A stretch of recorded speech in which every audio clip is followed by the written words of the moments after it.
옆 사람하고 한번 인사하겠습니다. 만나 뵙게 돼서 반갑습니다. 인사합니다. 다시요, 건강의 복을 받아 누리시기 바랍니다. 인사합니다. 같이 말씀 나누겠습니다. 요한복음 8장 1절부터 11절까지 있는 말씀입니다. 찾았으면 한 목소리로 같이 한번 합독을 하겠습니다. 이 계시의 말씀을 서로 받들어 읽을 때에 하나님의 세미한 음성을 각자 들으시는 복된 시간 되시기를 주의 이름으로 축원합니다. 1절입니다. 시작. 예수는 감람산으로 가시니라. 아침에 다시 성전으로 들어가시니 백성이 다 나오는지라.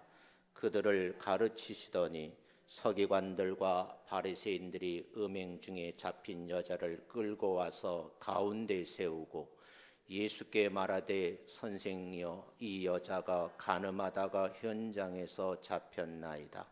모세는 율법에 이러한 여자를 돌로 치라 명하였거니와 선생은 어떻게 말하겠나이까? 그들이 이렇게 말함은 고발할 조건을 얻고자 하여 예수를 시험함이로라.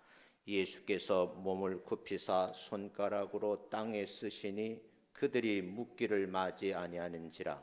이에 일어나 이르시되 너희 중에 죄 없는 자가 먼저 돌로 치라 하시고 다시 몸을 굽혀 손가락으로 땅에 쓰시니 그들이 이 말씀을 듣고 양심의 가책을 느껴 어른으로 시작하여 젊은이까지 하나씩 나가고 오직 예수와 그 가운데 섰는 여자만 남았더라. 예수께서 일어나사 여자 외에 아무도 없는 것을 보시고 이르시되 여자여, 너를 고발하던 그들이 어디에 있느냐? 너를 정죄한 자가 없느냐? 대답하되 주여 없나이다. 예수께서 이르시되 나도 너를 정죄하지 아니하노니 가서 다시는 죄를 범하지 말라 하시니라. 아멘. 오늘은 여러분들하고 함께 말씀을 나누면서 새 삶을 살도록 허락하신 우리 주님, 용서하신 주님에 대해서 말씀을 함께 나누고자 합니다. 오늘 본문 말씀에 보면요, 서기관들과 바리새인들이 예수님을 시험하려고 합니다. 죄인으로 낙인 찍힌 여인을 끌고 와서 모세의 율법에 보면 돌로 치라고 명했는데 예수님께서는 어떻게 하실 것이냐라고 하는 그런 물음이 있습니다. 예수님은 이곳에 모인 사람들이 모두 다 이 여인처럼 죄인임을 알려주기를 원하고 계셨어요. 그래서 이 여인에게는 다시는 죄를 범하지 말라라고 말씀을 합니다. 예수님은 모든 죄인들에게 깨달음을 얻기를 원하시고요, 가능하다고 하면 아니 다른 사람의 죄까지라도 용서할 수 있는 은혜를 이 시간 배웠으면 좋겠다 하는 말씀의 메시지가 있습니다. 이른 아침이죠. 성전에서 나오셔서 백성들에게 말씀을 가르치시는 거예요. 서기관들과 바리새인들이 음행을 하다가 현장에서 붙잡힌 여인을 끌고 와서 예수님 앞에 세워놓고 질문을 하는 겁니다. 모세율법에 보면 이런 여인은 돌로 치라고 명령했는데 선생님은 어떻게 하시겠냐 하는 질문이에요. 선생님 말을 쓰지도 않죠. 이 질문에는 교묘한 종교적인 음모를 예수님을 시험을 하고 곤경에 빠뜨리려는 의도가 숨어져 있습니다. 사실 가늠한 여인을 처형하는 데는 그 동네에 몇 사람의 동의만 얻을 수 있다고 하면 동네 어귀에 끌고 나와서 돌로 쳐 죽이는 것이 율법이요 관습입니다. 그럼에도 불구하고 가늠한 여인을 붙잡아서 예수님이 계신 곳에 데리고 와서 이 여인을 어떻게 했으면 좋겠냐고 질문을 던지는 겁니다. 이런 음모에도 불구하고 오늘 본문 속에서는 우리에게 무엇을 가르쳐 주려고 이 말씀이 성경에 기록되어 있을까? 궁금증을 가지고 여러분이 말씀을 한번 깊이 들여다보시면 우리의 내면을 볼 수 있지 않을까, 그런 생각을 하면서 본문을 한 주간 동안 묵상을 했습니다. 오늘 이 말씀에 보면 사람들 가운데 죄진 여인을 놓고 정죄하는 무리가 있는가 하면 지은 죄를 용서하고 사랑으로 품으시는 예수님의 모습이 증명하게 드러나 있습니다. 간음하다가 현장에서 붙잡힌 여인은요, 당시 율법과 관습법으로는 공개 처형하는 것입니다. 왜 이 여자가 불륜을 저질다는 그 이유는 알 필요가 없는 거죠. 현대적 해석과 더불어 폭넓게 생각하면 모든 인간은 이와 같이 벌거벗은 모습이 아닐까? 누구나 죄인이라는 거죠. 사람이 무슨 죄를 지었으면 거기에 따라서 심판을 받게 되고 그에 대한 대가를 치르는 것이 우리의 상식입니다.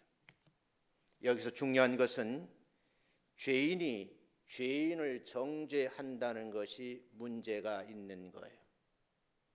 여기서 우리가 한번 생각을 해보시자고요. 요즘에 우리가 살고 있는 이 시대의 많은 사람들을 보면 모두 다 자기가 의인인 것 같아요. 제가 아는 지인이 인터넷에 글을 하나 올려놨더니 정죄하기 시작하는데 제가 일부러 댓글을 꼼꼼히 살펴봤어요. 상당수가 목사님들이에요. 자기의 생각과 다르다고 해서 아픈 말을 남겨놓기 시작하는데 젊은 사람들만 그런 것이 아니고 나이 드신 분들도 이러는구나. 그 중에는 제가 잘 아시는 분인데 그분의 입까지 나올 수 없는 말인데 그렇게 댓글을 담겨놨는데 정죄를 하더라고요. 왜 이렇게 됐을까 하고 고민을 좀 해봤어요. 저는요, 동의하지는 않지만 그렇게 생각하지도 않습니다. 사람마다 살아가는 모습이 다르고 생각의 정도의 차이가 있는 것은 분명하죠. 그렇게 의인스럽게 당당하게 말하는 사람의 뒷면을 보면 자기가 부끄럽다고 자기 모습을 감추는 그 사람의 뒷모습을 보면 공통적인 그런 내용은 똑같다는 거예요. 다 죄인이라는 겁니다. 사도 바울은 로마서에서 말씀을 하셨죠.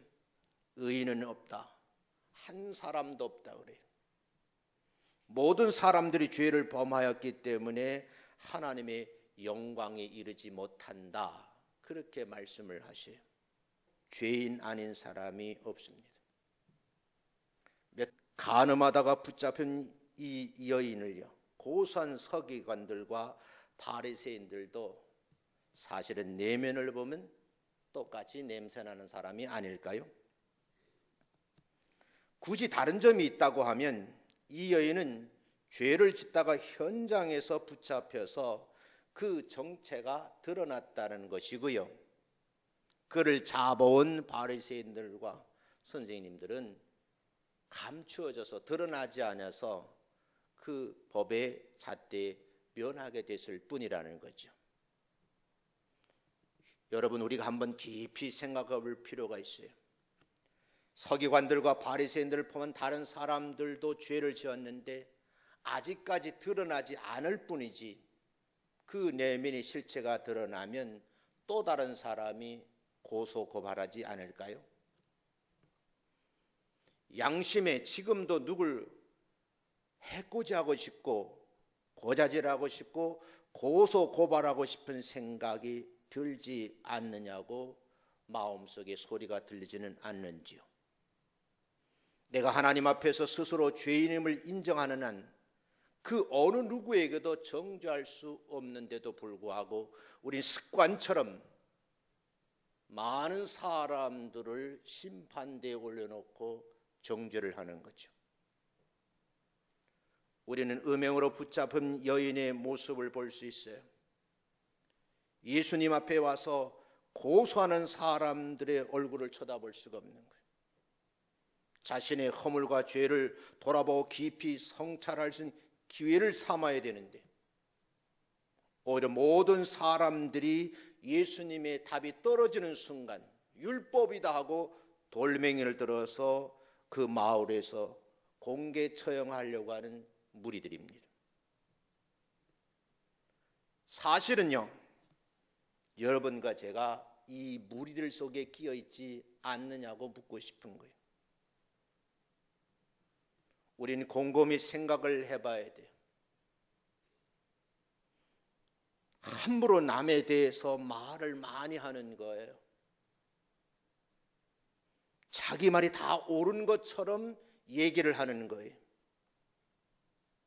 근데 예수님은 뭐라고 하셨을까? 여러분, 죄인으로 잡힌 사람분이 예수님의 반응을 한번 여러분이 볼 필요가 있다는 거예요. 두 번째는요, 율법의 정죄를 질문받으신 예수님의 반응이에요.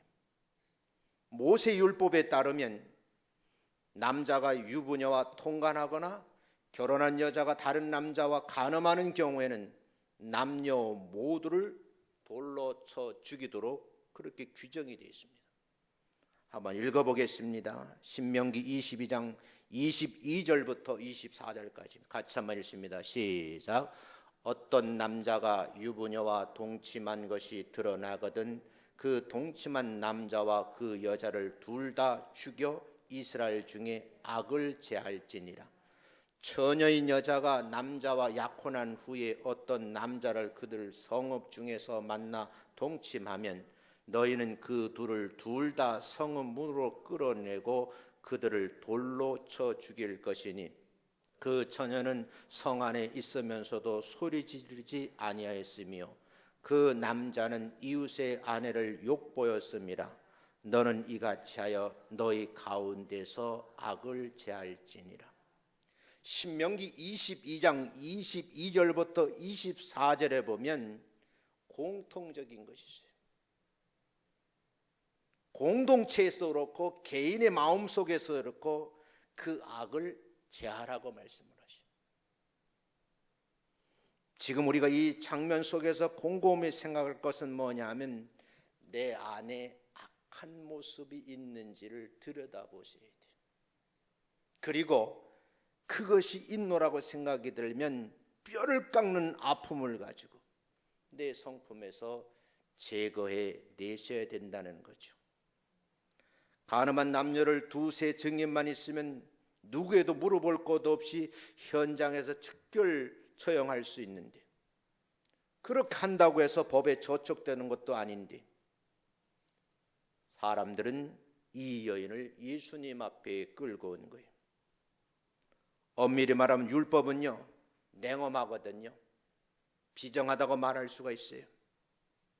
이 사건에 대해서만 간음한 여인을 데리고 예수님께 와서 선생이여 이 여자가 간음하다가 현장에서 잡혔는데 모세 율법에는 이런 여자를 돌로 치라고 명했는데 선생님은 어떻게 하시겠습니까?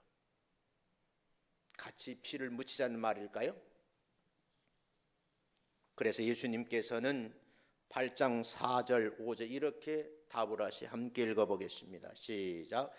예수께서 말하되 선생이여 이 여자가 간음하다가 현장에서 잡혔나이다. 모세는 율법에 이런 여자를 돌로 치라 명하였거니와 선생은 어떻게 말하겠나이까? 여기에는요 서기관들과 바리새인들이 음흉한 계획이 숨어져 있는 거예요. 그를 이렇게 말함으로써요 고발할 조건을 얻고자 하여 예수를 시험하려고 했다. 성경은 그렇게 기록을 하고 있거든요. 한마디로 말하면 서기관들과 바리새인들은 사람을 죽이려는 자들이에요. 우리 주변에 보면 사람을 살리려고 애쓰는 분들이 많지 않고 죽이려 하는 사람이 많이 있는 거예요. 뉴질랜드에서요 살인사건이 일어났어요. 한국에서 많은 돈을 긁어쓰고 갚지 않고 뉴질랜드로 도망을 간 겁니다. 그 돈을 뜯긴 사람이 사람을 보내서 청부살인한 겁니다. 뉴질랜드 경찰에서 이게 밝혀졌습니다. 뉴질랜드 언론사 하는 말이 죽일 필요가 있겠냐는 거예요.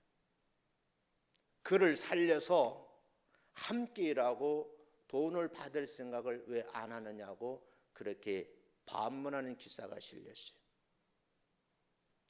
무서운 거지요. 죽이는 음모는 세상 끝까지 따라가서 죽이는 그런 잔악한 모습을 보여주는 거죠. 가늠한 여자는 말할 것도 없지만 이를 빌미로 해서 또 예수님을 죽이려고 계획을 세운 겁니다. 우린 여기서 율법과 복음의 차이점을 발견하셔야 돼요. 율법은 죄인을 정죄하는 것이 그 목적이에요. 그러나 복음은 죄인을 용서하고 구원하는 데 목적이 있다는 거예요. 여러분과 저를 왜 예수 믿게 했는가?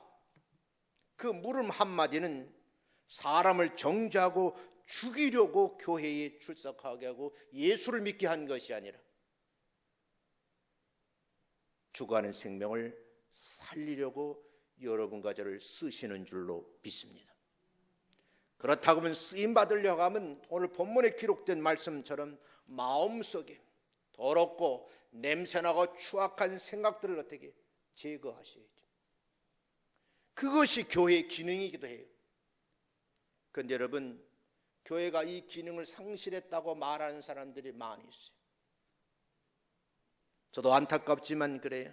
목사님 같이 그렇게 설교하면 교회가 부흥이 안 돼요. 왜요? 그러니까 교회는요, 소망스러운 얘기만 많이 하고 재미난 얘기 많이 하고 개그맨 같이 해야 교인이 모여든다는 거예요. 목사가 개그맨이에요? 목사가 윤리학 선생이냐고요. 목사님들은 이 땅에 부름받았기를 복음을 위해서 부름받은 거예요. 그것을 분명히 할 필요가 있다 그 말입니다.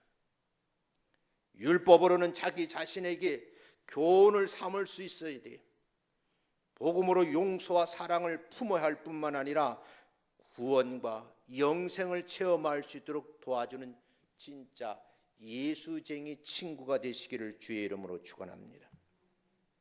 세 번째는요, 죄인의 마음속에 양심의 가책을 이끌어내시는 모습이 기록되어 있어요. 가늠하다가 붙잡힌 여자는요, 이제 돌에 맞아 죽을 수밖에 없는 그런 엄청난 무서운 그런 시간이 다가오시.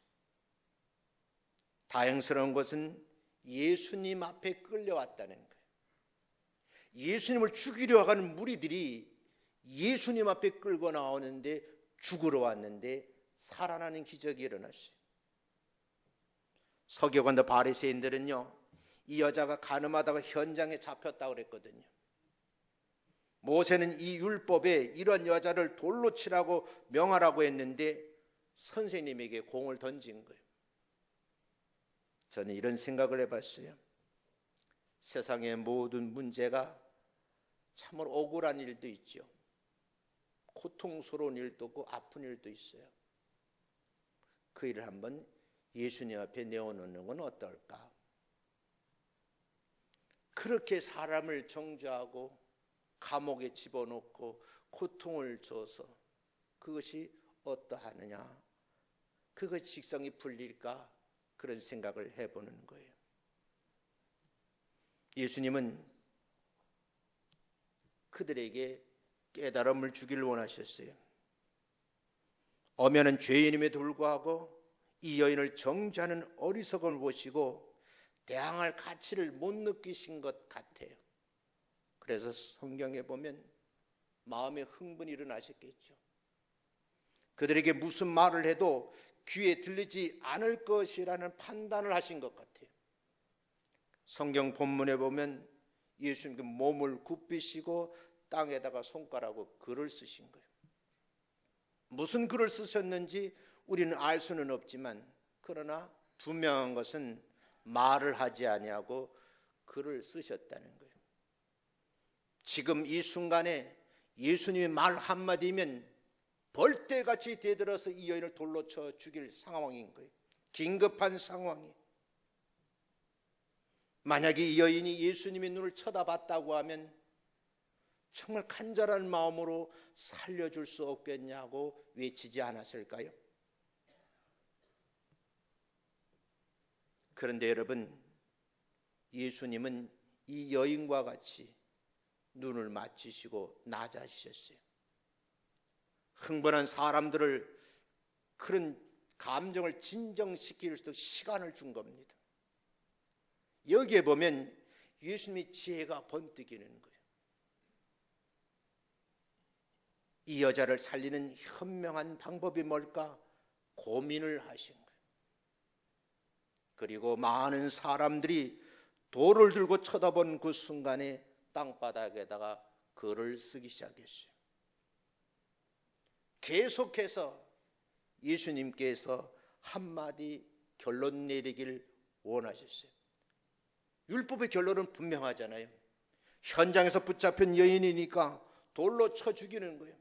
내가 그 대열을 깨서 나도 던지고 싶다라고 눈을 부라리면서 예수님과 이 여인을 쳐다보고 있는 거예요. 잠시 후에 예수님께서 몸을 이렇게 세우셔서 침묵을 깨시고 딱 한마디 하셨어요. 그 말씀이 7절이에요. 같이 한번 읽어보겠습니다. 시작. 같이 읽어봅니다. 7절 말씀.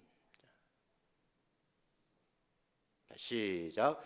너희 중에 죄 없는 자가 먼저 돌로 치라.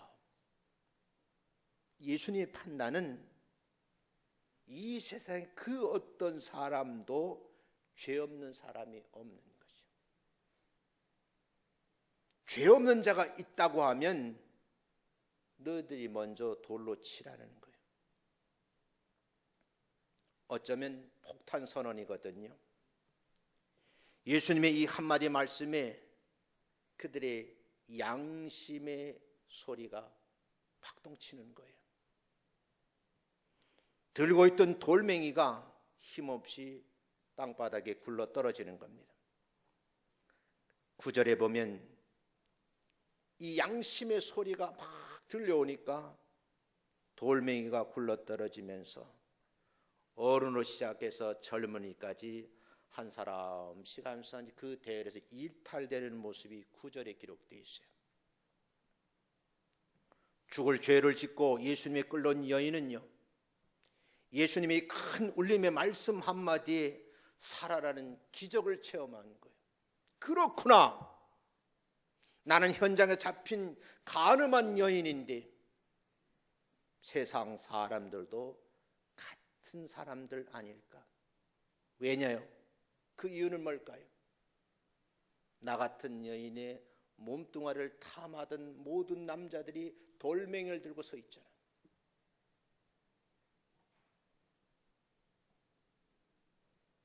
똑같은 죄인인데 한 여인을 비참하게 짓밟아버리는 그 악한 모습이 적나라하게 드러나 있는 거예요. 이런 못된 습성을 가지고 있는 사람을 어떻게 변화시킬 것인가? 그 예수님의 말씀이에요. 너희 중에 죄 없는 자가 있느냐?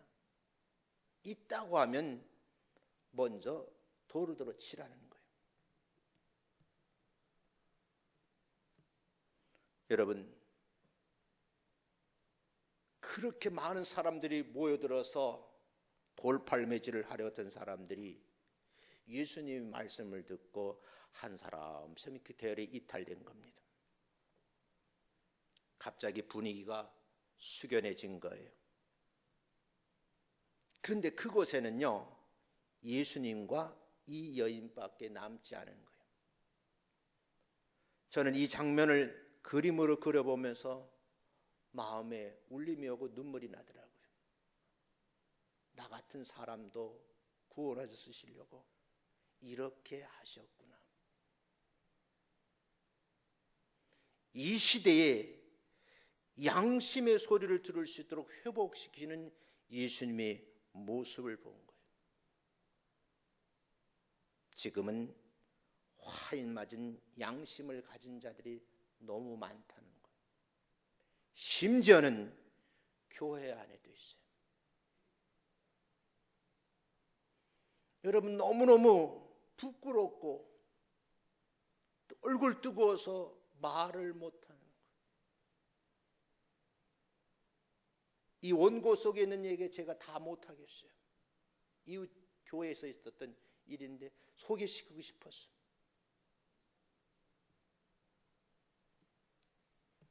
만약에 오늘날 이런 장면이 있다고 하면 과연 양심의 가책을 느끼고 돌아설 사람이 몇 사람이나 될까? 이것이 나의 질문이었어요.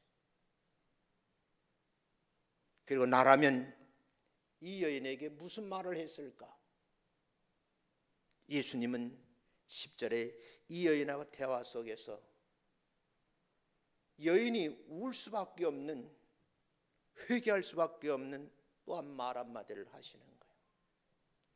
그 10절 말씀입니다. 한번 읽어보겠습니다. 시작. 여자여, 같이 읽습니다. 시작. 여자여, 너를 고발하는 그들이 어디 있느냐? 너를 정죄하는 자가 없느냐? 여러분 보세요. 여자여 하고 부르셔. 마지막 큰 소리를 부르셨겠죠. 눈을 떠서 한번 보라는 거죠. 돌에 맞아 죽을 그 순간에 눈을 뜰 수 있는 여인이 어디 있겠어요? 눈을 떠봐라. 너를 잡아온 많은 남자들이 지금 여기에 없다. 내 눈으로 확인하라는 거죠. 그리고 하는 말씀, 너를 정죄하는 자들이 지금 여기에 없다라고 말씀을 하시오.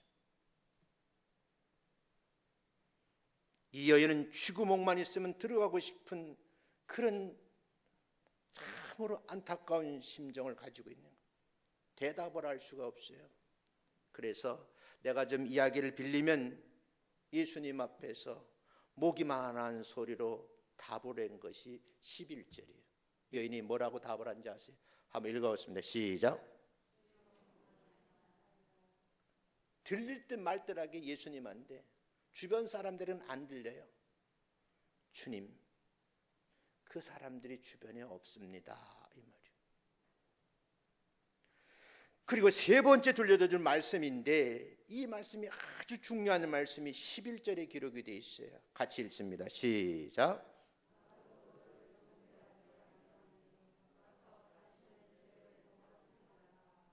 모든 사람들이 벌떼같이 달려들어서 이 가늠한 여인을 돌로 쳐 죽이려고 내려다보고 있는데 그들을 다 흩으신 거예요. 그리고서 마지막 하신 말씀이 여인에게 하는 말씀, 나도 너를 정죄하지 않겠다. 부연 말씀드리면 내가 부탁이 있다. 나도 정죄하지 않겠지만 너희가 사는 삶의 현장으로 돌아가서 다시는 똑같은 죄를 범하지 말라고 가르치시는 거예요. 이 말씀을 가만히 묵상을 해보면요, 죄가 없다고 하신 말씀이 아니에요. 이 여인에게 분명히 죽어 마땅한 죄를 지은 건 분명한데 모든 사람들은 정죄하는데 나는 너를 정죄하지 아니하고 품을 뿐만 아니라 너희들의 삶의 끝까지 개입하시겠다, 그 말씀이에요. 주님의 사랑으로 용서할 수 있는 여러분 되시기를 주의 이름으로 축원합니다. 지금이 그런 시기예요. 지금이 그런 시기라고요. 안타까운 소리를 들었어요. 기업을 하신 사장님이 백방으로 뛰어당겨 봐도 종업원 월급을 줄 수가 없어요. 그런데 여러분, 이 시국에 주인을 노동청에 고발하는 거예요. 나는 그 소리를 들으면서 가슴이 먹먹해지더라고요. 그동안 사장님으로부터 많은 것을 그래도 베풀 받았다고 하면 조금이라도 내어놓고 함께 이 기업을 살리자고 말할 수 있는 분은 없을까? 사장님이 얼마나 고통스러우면 이 고통을 함께 분담하자고 말하는데 대다수의 사람은 예스라고 답했는데 한 사람이 노동청에다 고발을 하는 거예요.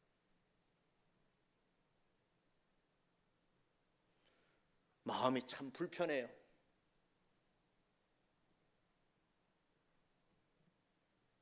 무섭고 흉악한 죄를 지은 많은 사람들을 예수님이 보신 거예요. 그냥 놔버려두면 지옥 갈 수밖에 없어요. 그래서 예수님은 십자가에 달리신 거예요. 그리고 그 십자장에서 물과 피를 다 쏟으셨다라고 말씀하시고 그 피를 보혈의 피라고 말합니다. 사랑하는 성도 여러분, 지금도 우리 주변에 보면 많은 사람들이 자기가 바레이슨처럼 서기관들처럼 의기양양해서 도와주지는 아니하고 정죄한 일에 앞장서는 사람들이 많아요.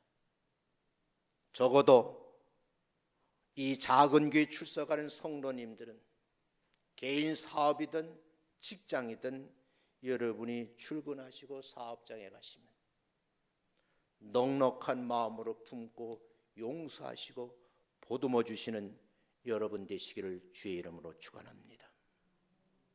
여인아, 너를 그렇게 벌떼같이 되도록 죽이려 하는 사람들이 다 흩어졌다. 정죄한 자들이 지금 여기 없다는 거예요. 그러므로 나도 너를 정죄하지 않겠다. 부탁이 있다.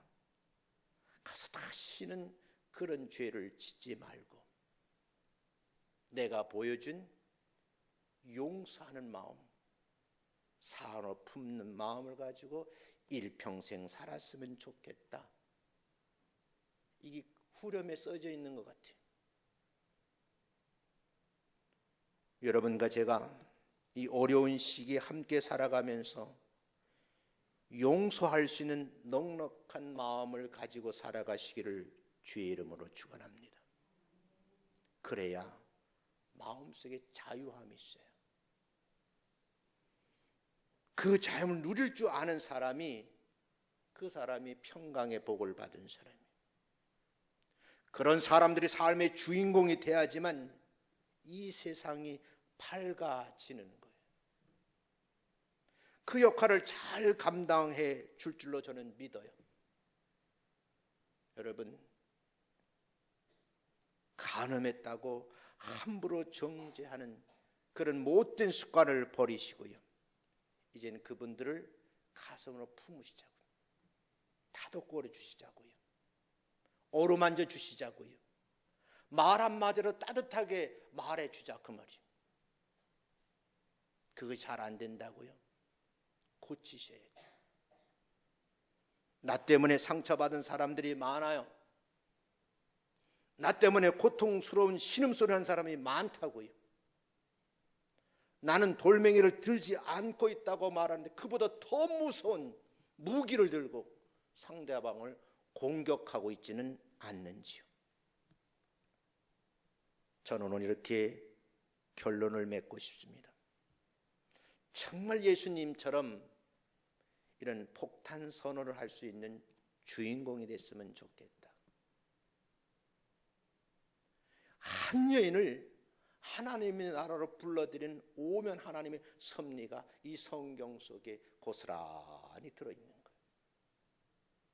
죄 없는 자가 구원의 반열에 서는 것이 아니고요,